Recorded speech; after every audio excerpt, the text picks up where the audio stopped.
आ गए, बहुत शुक्रिया। माशाल्लाह आप तो पहचान में ही नहीं आ रहे। कैसी रही ईद आपकी? अल्हम्दुलिल्लाह, इस जुल्म और जौर के दौर में अल्हम्दुलिल्लाह तमाम देशवासियों के साथ हमने बड़े सौहार्दपूर्ण वातावरण में, प्रशासन की पूरी जीतोड़ कोशिश के बाद भी कहीं छुटपुट वारदात तो हुई, लेकिन ईद बहुत अच्छे से हुई। कल बिल आ रहा है जी, कल बिल आ रहा है जी बिल आ रहा है, वो तो पता है कि बिल आ रहा है, लेकिन ये शायद जुल्म की इंतहा होगी अगर कल बिल आ रहा है और पास होता है। हुकूमतें हर तरह से चल सकती हैं, लेकिन जुल्म के साथ नहीं चल सकती। हर एक पाप के घड़े का एक अंत होता है, उसके बाद वो फूट जाता है। तो वक्फ की संपत्ति जिसको सरकार हड़पने की कोशिश कर रही है, जान रही है, कह रहे हैं रिफॉर्म लाना चाहते हैं। रिफॉर्म समझते हैं? जी, सुधार सुधार क्या सुधार? जब पूरा प्रदेश के लोग सड़क पे थे एक चोर चेयरमैन के खिलाफ, तो ये रिफॉर्म नहीं ला पाए। उसको आज भी मौजूद है अपनी जगह पे। जब पूरे प्रदेश की जनता, कोई टैलेंट होगा उसमें, पूरे प्रदेश की जनता कोई सड़कों तो पे टैलेंट थी, होगा, आप नहीं तो पकड़ उसको उसके साथ उसको रिफॉर्म नहीं कर पाए। हाँ। लेकिन आज रिफॉर्म देखिए, वक्फ की संपत्ति हाजी हसन अहमद या ब्रजेश मिश्रा जी की संपत्ति नहीं है। पहले इनको पता ही नहीं है कुछ, ये कुछ भी किसी भी तरह से चाहते हैं कि बस ढोल बजाओ।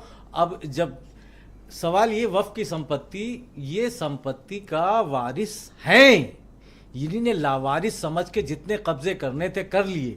लेकिन अब ये आगे अगर ये बिल पास करें ना पास करें, वॉकआउट करें, नीतीश कुमार नायडू जी या सपोर्ट भी कर दें, तो भी इसके वारिस जिंदा हैं और इनकी रक्षा अंतिम समय तक की जाएगी। जिस तरह से हमने हिंदुस्तान की रक्षा की थी उन अंग्रेजों से, हमने बहुत कुर्बानियां दी हैं और आगे हमारा जज्बा। दो सवाल और हैं आपसे। ताजिए का साइज छोटा करो। ताजिए के बारे में जानते क्या है? क्यों हंस रहे हैं आप लोग? एक बात बता दें हमारे ना, आदरणीय statement है। मुख्यमंत्री जी कि वो ताजिए के बारे में क्या जानते हैं। ताजिए का साइज छोटा करो, बड़ी आसानी से उन्होंने कह दिया। इमाम हुसैन के बारे में जानते क्या है? वो ताजिया किसका प्रतीक है, कहां से आया? तो हमें तो लगता है कि जैसे हमारे माननीय प्रधानमंत्री जी के साथ वो डिग्री अभी तक वो है, तो इनके ऊपर भी सवाल उठने लगेंगे अब आज से। और सवाल उठने लगे हैं कि एक किस तरह का प्रदेश में हमारा मुख्यमंत्री, हम तो समझते थे कि भाई धार्मिक आदमी है, थोड़ा सा धर्म के प्रति निष्ठा उनकी ज्यादा है, इसलिए संवैधानिक मूल्यों का उल्लंघन कर रहे हैं। शायद ये वजह है। ये तो हिंदी इसलिए मैं बोल रहा हूं कि वो समझ सके, वो समझ सके। उर्दू भी आती है, उर्दू से शेर तो नफरत है। नहीं, शेर बोलते हैं। हिंदी उर्दू उनको बाजार शेर अच्छे आते हिंदी हैं। बाजार बोलते नहीं पढ़ते। उर्दू बाजार को हिंदी बाजार उन्होंने क्या, तो संवैधानिक मूल्यों का उल्लंघन कर रहे और करते आ रहे हैं। संवैधानिक अच्छा, एसएन सिंह हमसे कह रहे थे, सुरेंद्र राजपूत से भी पूछ रहे थे, वो एक लिस्ट दे दो कि मुसलमानों का क्या क्या छोटा हो सकता है।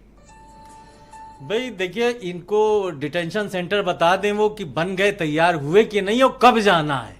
हा?